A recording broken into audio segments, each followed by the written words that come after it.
Minasan konnichiwa und willkommen. And today I'm going to read you guys a beloved Christmas tale, and that's Dr. Seuss's How the Grinch Stole Christmas. Let's begin, shall we? Every who down in Whoville liked Christmas a lot, but the Grinch, who lived just north of Whoville, did not. Now please don't ask why. No one quite knows the reason.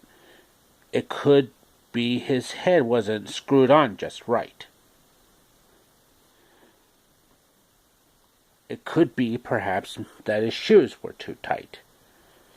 But I think that the most likely reason of all may have been that his heart was 2 sizes too small.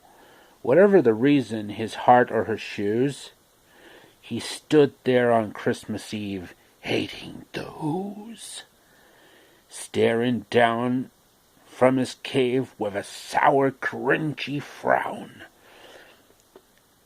at the warm, lighted windows below in their town.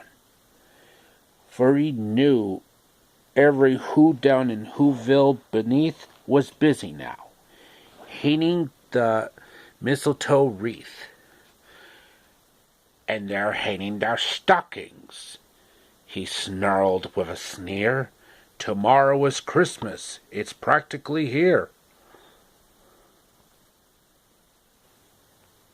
Then he growled with his Grinch fingers nervously drumming.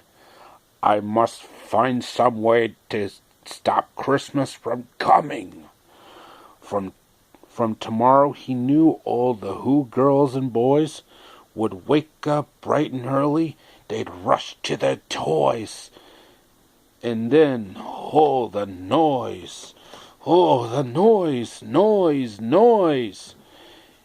That's one thing he hated. The noise, noise, noise, noise. Then the Who's, young and old, would sit down to a feast. And they'd feast, and they'd feast, feast, feast. There would be Who pudding, and rare Who roast beast, which was something the Grinch couldn't stand in the least. Every Who down in Whoville, the tall and the small, would stand close together, with Christmas bells ringing. They'd stand hand in hand, and the Who's would start singing. And they'd sing, and they'd sing, and they'll sing, sing, sing, sing. And the more the Grinch thought of this Christmas sing, the more the Grinch thought, I must stop this whole thing. Why, for 53 years I put up with it now. I must stop Christmas from coming. But how? Then he got an idea, an awful idea. The Grinch had a wonderful, awful idea. I know just what to do. The Grinch laughed in his throat, and he made a quick Santa Claus hat and a coat. And he chuckled and clucked.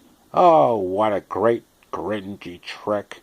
With this coat and this hat, I'll look just like Saint Nick. All I need is a reindeer. The Grinch looked around, but since reindeer are scarce, there was none to be found. Did that stop the Grinch? Ha!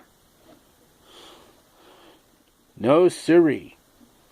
The Grinch simply said, if I can't find a reindeer, I'll make one instead.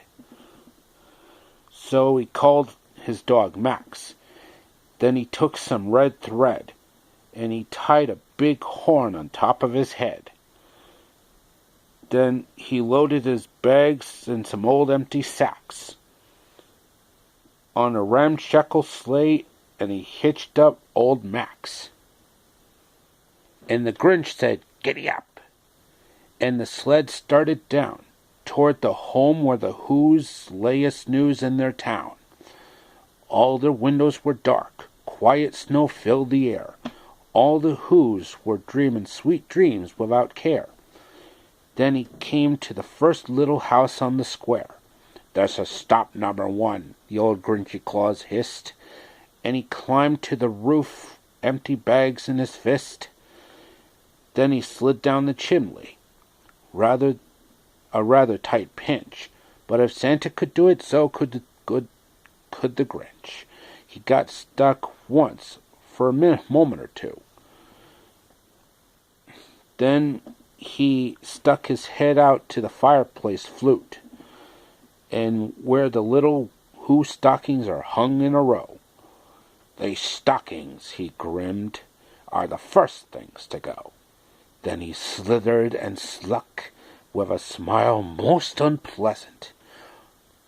Then he slickered around the whole room, and he took every present: pop guns, bicycles, roller skates and drums, checkerboard, tricycles, popcorn and plums, and he stuffed them in bags. Then the Grinch, very numbly, he stuffed all the bags one by one up the chimney. Then he slunk into the icebox. He took the Who's feast. He took the Who pudding. He took the roast beast. He cleansed out that icebox as quick as a flash. Why, that Grinch even took the lost con of Who hash. Then he stuffed all the food up the chimney with glee. "And now, Grim the Grinch, I will stuff up the tree." Then the Grinch grabbed the tree and he started to shove, when he heard a small sound like a coo of a dove.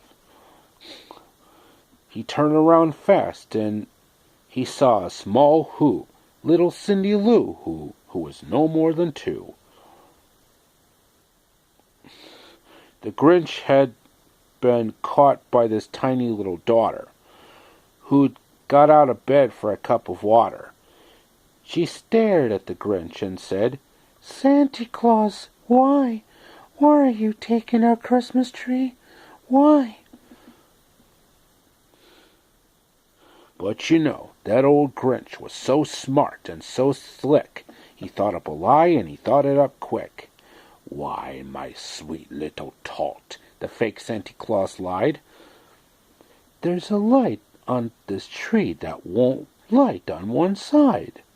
So I'm taking it home to my workshop, my dear. I'll fix it up there, and then I'll bring it back here." And his fib fooled the child. Then he patted her head and got her a drink, and he sent her to bed. And when Cindy Lou Who went to bed with her cup, he went up the chimney and stuffed the tree up. Then the last thing he took was a log for their fire. Then he went up the chimney himself, the old liar, and on their walls he left nothing but hooks and some wire. And the one speck of food that he left in the house was a crumb, which was even too small for a mouse. Then he did the same thing to the other Who's houses, leaving crumbs much too small for the other Who's mouses.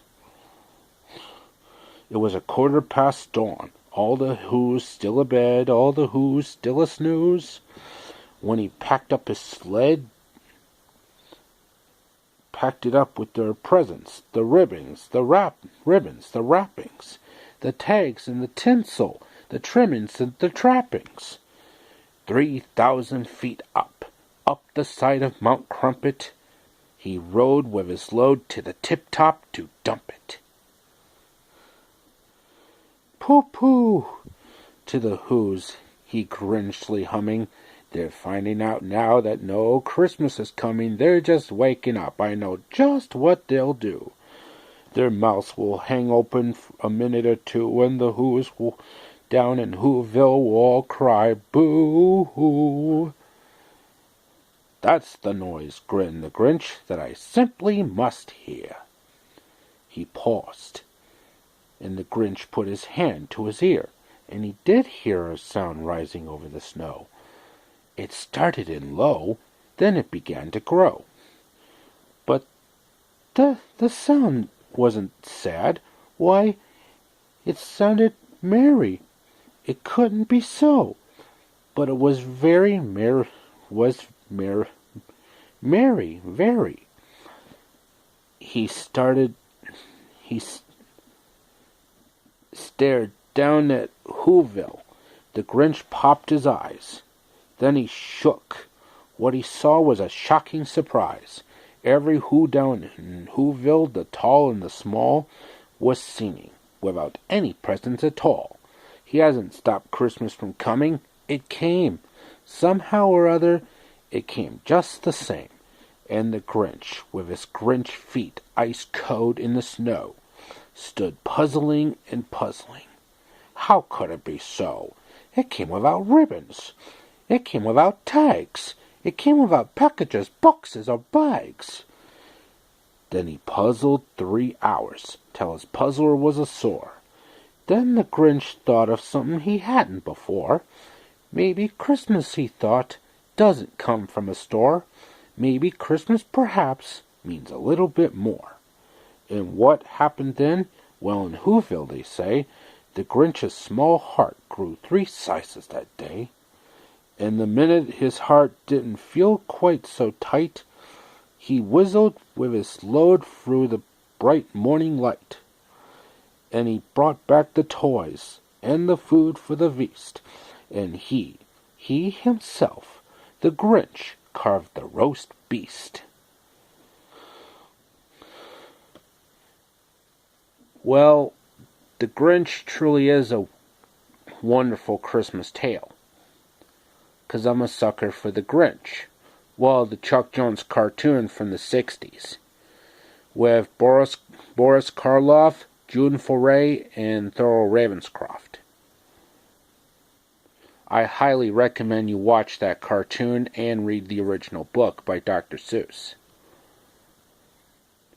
Okay, that should be enough for the video for today, folks. I hope you enjoyed it. Like, subscribe, comment. And as always, amigos, au revoir, auf Wiedersehen, sayonara, adios, and arrivederci. And make sure you click that bell icon so you'll get notified when I upload new videos. And I'll be back with another video shortly, so stay tuned.